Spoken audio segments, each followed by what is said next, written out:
In part one of the bomba zurda, I tried to show you how I get this button done the way Billy Elbin taught me.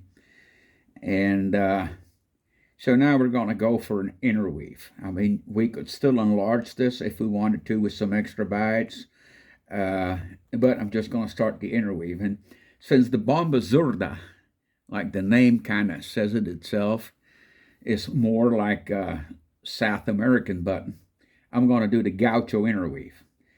So both for the gaucho and for the cowboy interweave, we start on the right side of our standing end.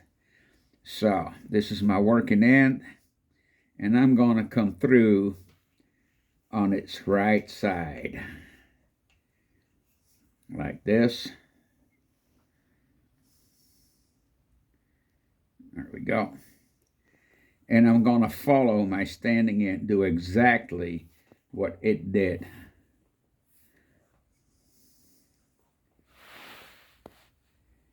So it's basically in the beginning, since I'm mirroring it, we got this over one, under one sequence going. So standing end goes over this one, I go over this one. It goes under this one, I go under this one. Like this. And now is a little bit of a tricky part, because since we are following this string and we followed it on the right, we're going to have to follow it on the right. So in order to follow this string, here we got to go under 2, which I know for some people, they kind of had a little bit of a problem with it at first. But once you understand the nut, you don't. So I got this. Now this is my standing end, and I'm following it, and I stay on the right side of it,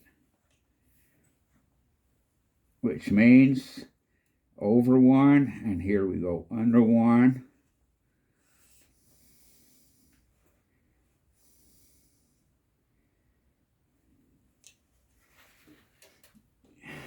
Over one, under one.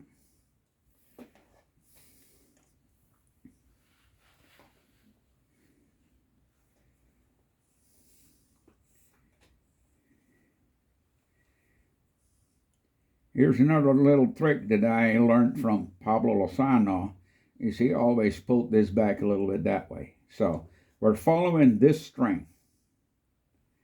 We're on the right side here. We're going to stay on the right side there. So that is this string, which means I need to go under 2.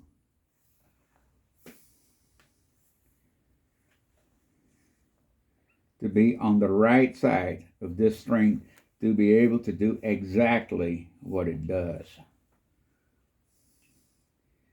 And I'm going to guide this here a little bit. Take my time to lay it in right. So I'm following this string. She went over one, under one. Right there. Like this. Over one, under one. Like this.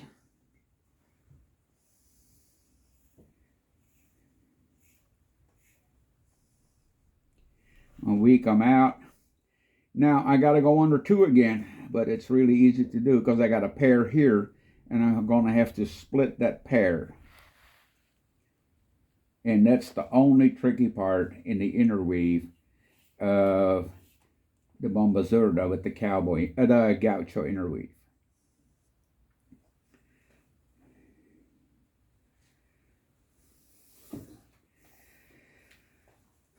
So again, I follow that string and I do exactly what it does, except when I run into a pair, I split the pair. So I split the pair when necessary. I don't have a pair here, and we stay here, and then again here we go back in like this. So where I did have to split that pair.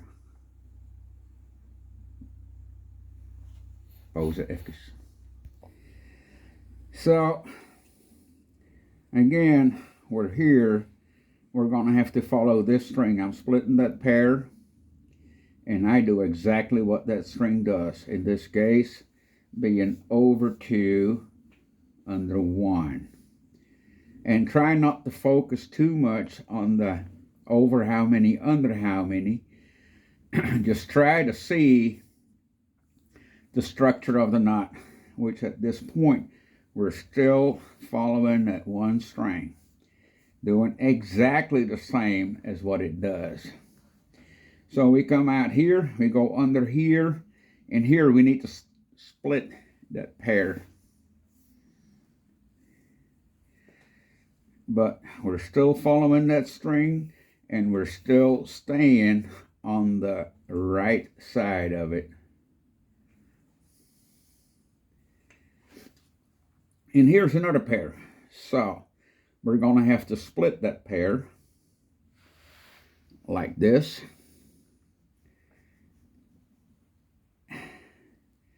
And we're following this string, right? So we go under here and we do exactly what that string does.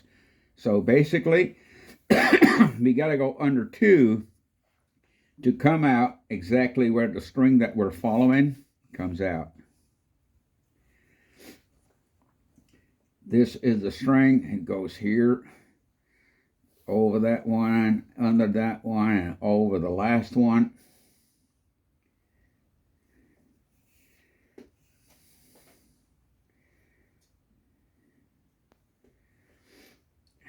We're coming in here, we're going under these 2, splitting that pair. We're going to follow that string like that.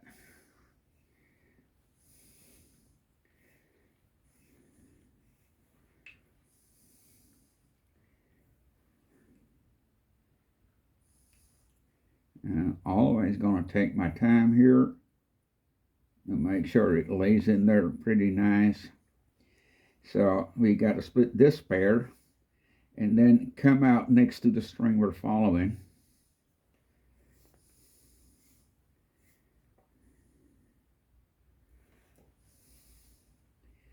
We're following this string. It goes over that one, under this one, and over the last one.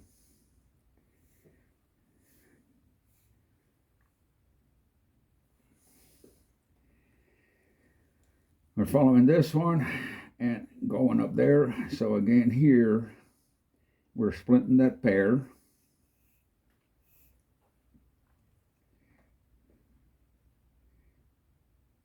Like that. We're splitting this pair and we're splitting that pair.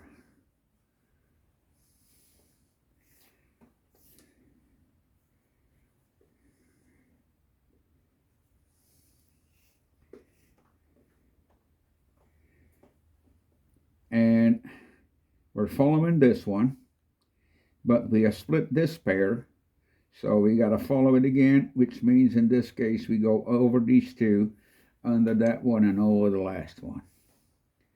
But just as you see, we split a pair here, which means we're going to jump over 2 here to be able to do exactly what that string that we're following is doing. So following this string, which means we're going to have to follow that string, which means I got to go under these 2, split that pair like this. And like I said, I'm going to take my time here.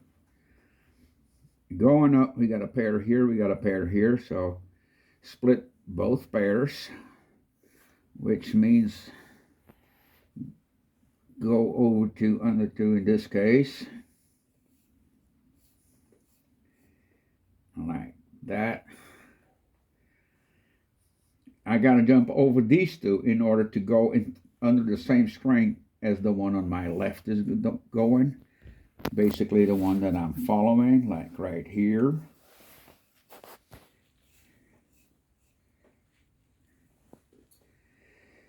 So again, go under these two here and split that pair.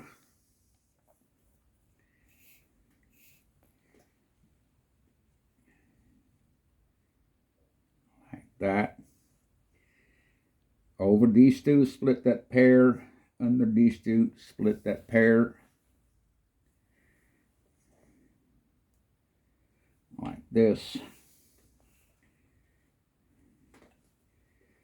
I got a pair here, and this string is coming out under that one, which means I split that pair and I jump over because I got to come out from under the same string as the one on my left is.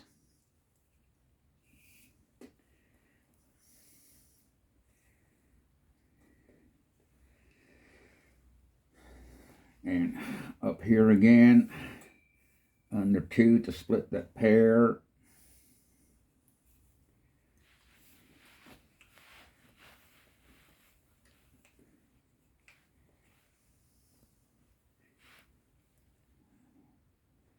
See, I'm not afraid of taking my time because it'll pay dividends. So I jumped over to the split the pair, got under to the split the pair,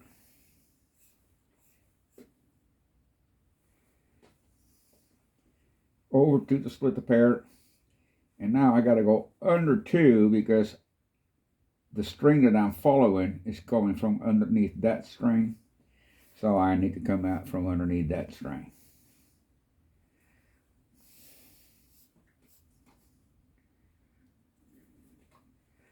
Again, make that extra bite, go under two, split that pair.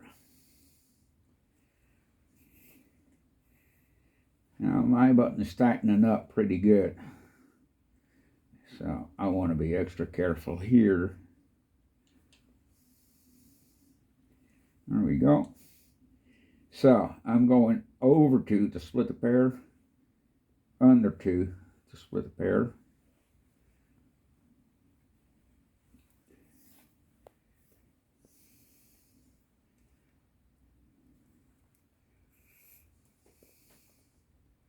Like this, over two to split the pair, and again under two to split the pair. Well, I'm still following that one string that's on the left side of my working end. So right here, I'm coming up there, so I'm jumping over that one, coming under these two to split that pair. And I know I'm going to sound like a broken record, but it's pretty much all it is. Make pairs and split pairs.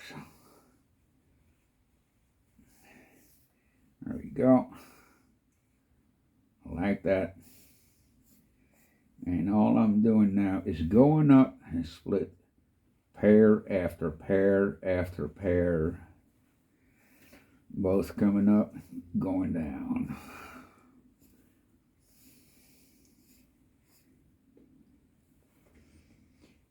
So here again, we're in the same scenario. Under those two to split that pair.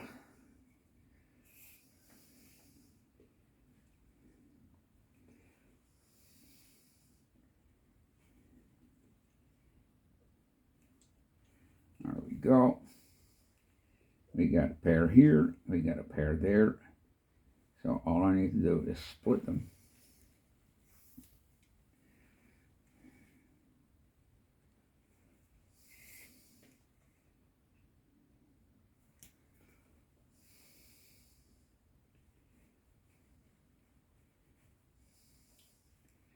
Like that. Again, going in, splitting the pair, coming out, splitting the pair. Like that. And so now you can see here that this is my standing end, and I'm going to be coming right there underneath it. Now what I do a lot to finish up a knot is I'm going to pull this one out, And I am going to replace it with this one.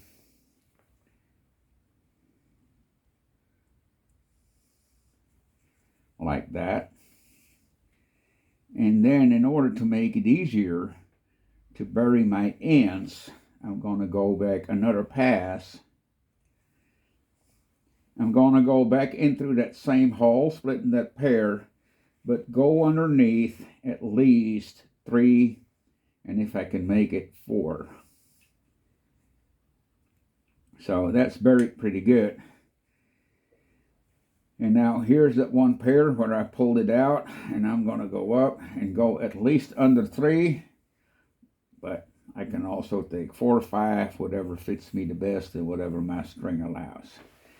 Now, all I need to do now is rub really good and roll till my button is nice and even, and then let it dry. And that's pretty much a bomba zurda gaucho. So the reason why I use Turk sets and bomba zurdas, Turk set is more like a spherical knot, where this is more like an oblong knot. So I hope this helps for you in the future, and if you got any questions, just let me know. Hope to see you again. Bye.